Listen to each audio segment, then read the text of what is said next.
episode 49 of the Youth Academy Challenge in Denmark. Guys, we've got the intake, as you can see on the screen right now. We are first in the league, but also, firstly, going to talk to you about a couple of the players that are improving and forcing their way into our starting 11. And also, we're going to have a look at the Champions League results and where we are with that. Here is our Champions League campaign, and the fixtures that we got were actually quite kind. Apart from Milan and Aston Villa like top 2-3 Premier League teams. That's basically like, I would say, Arsenal, Liverpool or City at the start. We got Benfica and Milan. We beat Milan 3-1 away somehow. I have no idea how we managed that, but we did. Lost to Feyenoord, which was annoying. Then we beat, that's Red Star Belgrade, isn't it? I think. I don't know. I think it is, but anyway, whoever that is, I'm certain it is. But West Ham 4-1, that's a very good result because they're good. Aston Villa, we lost 1-0 at home. A bit disappointing, but like I said, probably the best team of the lot here. Rennes we beat 2-1 away, and then we drew with Celta Vigo away, which is slightly annoying, but we did get into the top 8. That meant that we went straight to the Champions League round of 16. We beat Galatasaray, and honestly, we beat them away but lost at home. We should have beaten them both legs, to be honest. The home one was a little bit of a nail-biter. It didn't need to be that way, but it was. We managed to get through, and then we don't know who we're playing yet in April. We got like 2 weeks until that game, so next video will be the Champions League quarter-final. Like I said, I don't know who it's going to be. So the first guy, who is now a bona fide starting 11 player, is Martin Lindskau. Now, he's improved a hell of a lot over the last 6 months to 9 months. His physicals are amazing. Now, stamina 18, he's a wonder kid. 18 decision-making. He is very, very, very good. He's an end-game right-back for us now. He's going to be there when we win the Champions League, I've no doubt. I don't think it'll take us 10 plus years. I think we will win it before then. I hope so anyway, because we'll be FM24 soon, and I will need this save to finish. If it doesn't, I don't know what to do. What do you guys think we should do? Do you think we should just carry on, and I should port the game over? I don't know. Centre-back, Ipson Yson. He's not quite first choice yet, but he's sort of half and half. He plays in the home games and the away games against teams at the bottom of the league, but against Copenhagen and Brøndby, teams like that, he doesn't play just yet. But I probably could. He's a very good defender. I am working on his passing currently to try and get his passing up from 8, his technique up from 9, and his vision's already gone up there, as you can see, to 10. Jumping reach has gone up to 14 as well. I am also going to hard focus his pace, but he's only 17 and he's just turned 7. Well, he's been 17 about 5 months now, but he's very young, very good, 5-star potential. And I think at some point he is going to be our starting centre-back. The ridiculous future wonder kid that came through as well, Kenneth Pederson. Now, Kenneth Pederson looks very good. He's improving as well. I've only just managed to start playing him, but he has played quite a lot since he's been available to play.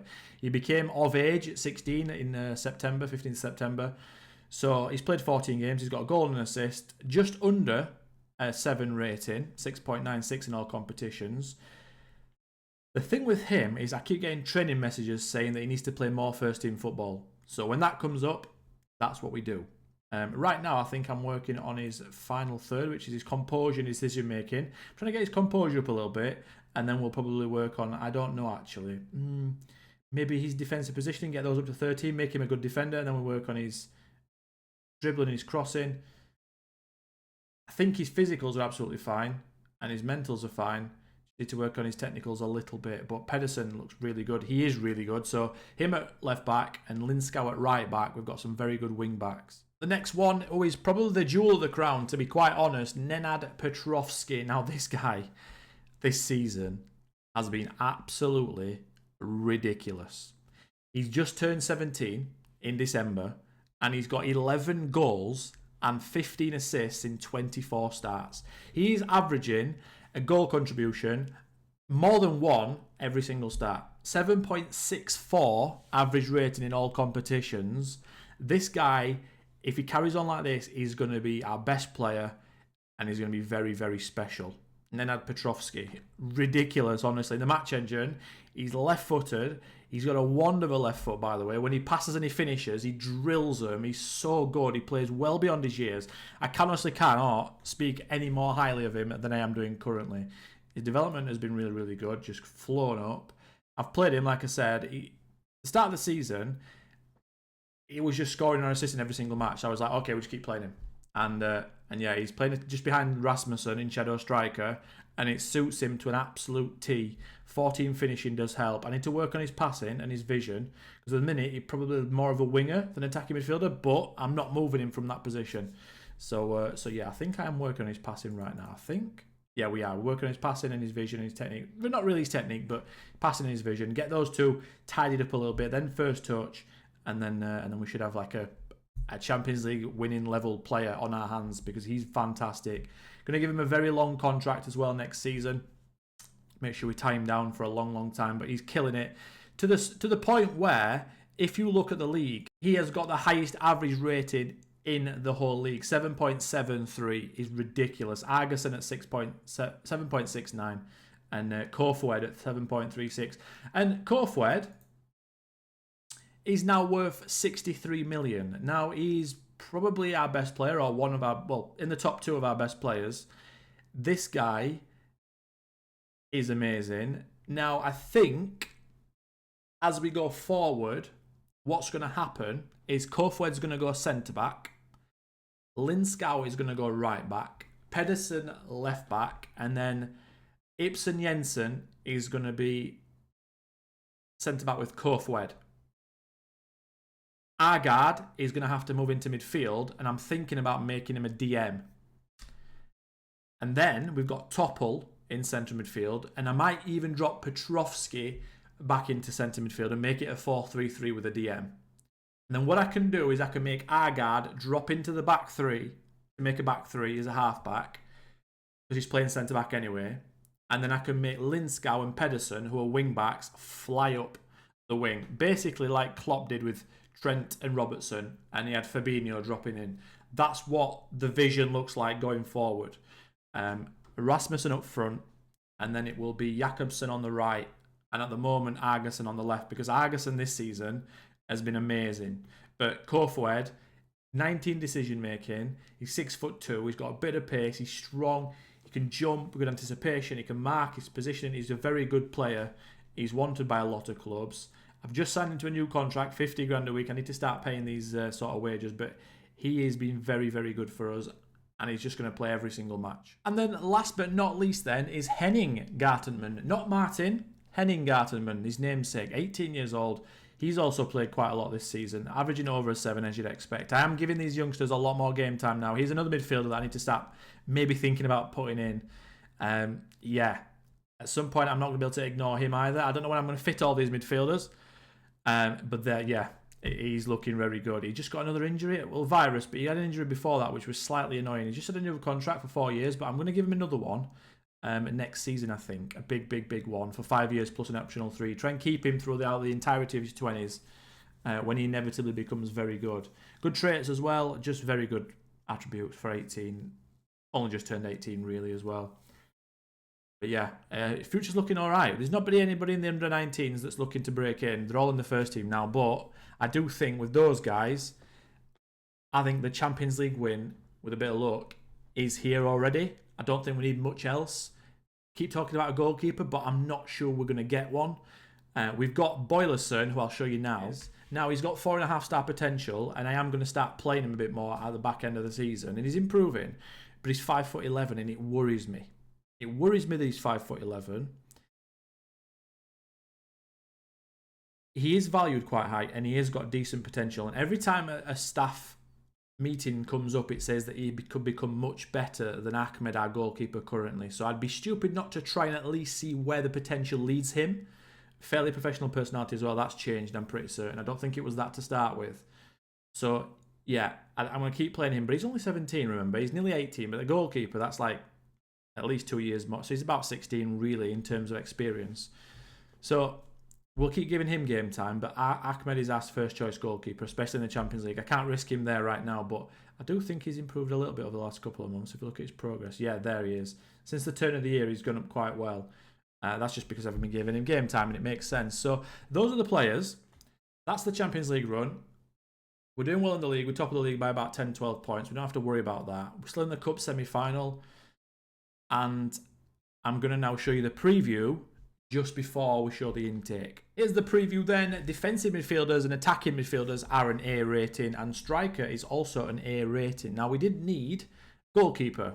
We're not going to get one of them. Not a good one anyway. A defensive midfielder I'm quite happy with. And an attacking midfielder, he's maybe fine as a backup. Or if it's a left winger, an elite left winger I could do with, to be honest.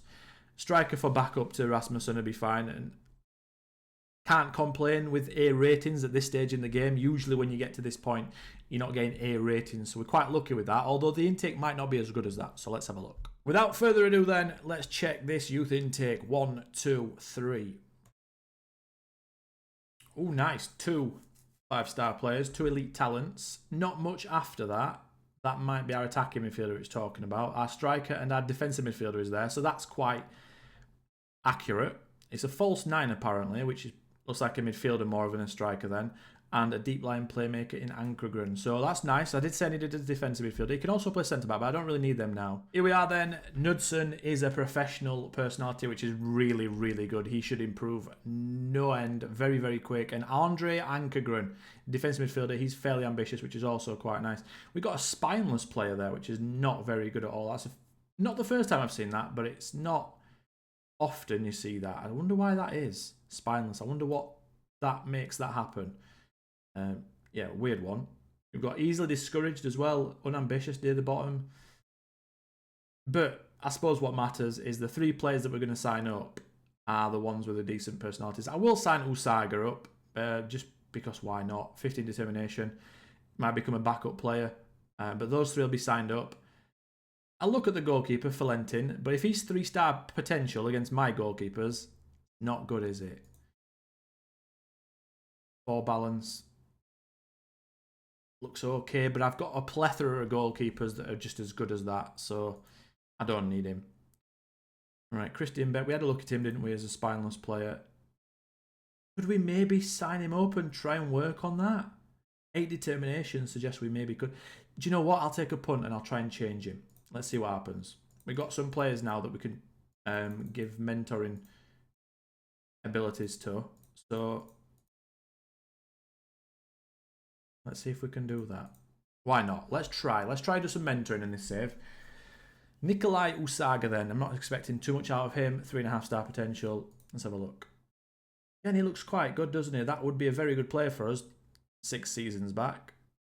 And now all of a sudden it doesn't look as good. But I will sign him up. Looks like a midfielder to me. Centre midfielder. Not expecting anything, but that's the way it's going to be. Excited about the 2 elite talents, though, at this stage. That is very good. Who should we check first? Let's check out Knudsen, because he's only 1-star ability, so he won't be as good as Ankergren right now. Professional personality, very, very good. He can play centre midfield, attacking midfield, and striker. Let's have a look. Oh, wow, okay. So he's got 14 finishing. Gets into opposition area, tries first-time shots, likes to beat opponents repeatedly. Okay. Not sure what to do with him. 5'9", he's got good pace as well, good agility. I do wonder if a false 9 might be a good thing to do. And I could retrain Rasmussen to that left wing spot as our Sadio Mane type. Jakobsen as our Salah. And Knudsen eventually could potentially be our Firmino. Not sure. I like the Liverpool system for what I want to do with our team. So 100% signing him up. I'm intrigued to see how his value would be when he first joins. With his personality as well, it shouldn't take too long before we start seeing improvements as well. He's consistent, which is really nice. Let's get him signed up. And then Ankergren, the DM, fairly ambitious. Let's have a look at Ankergren. Wow. Oh, wow, he's good. He's very good. Shoots from distance, good long shots, plays 1-2s. He's a potential halfback as well. He could be our backup for Agard at DM. He looks really good, doesn't he? Wow, those mentals and technicals. Obviously, we're going to hard focus his physicals. He looks very, very good. Wow. Nothing below an 8 that you need. Nothing below an 8. Fantastic. Very good intake, guys. That is a 10 out of 10 for me.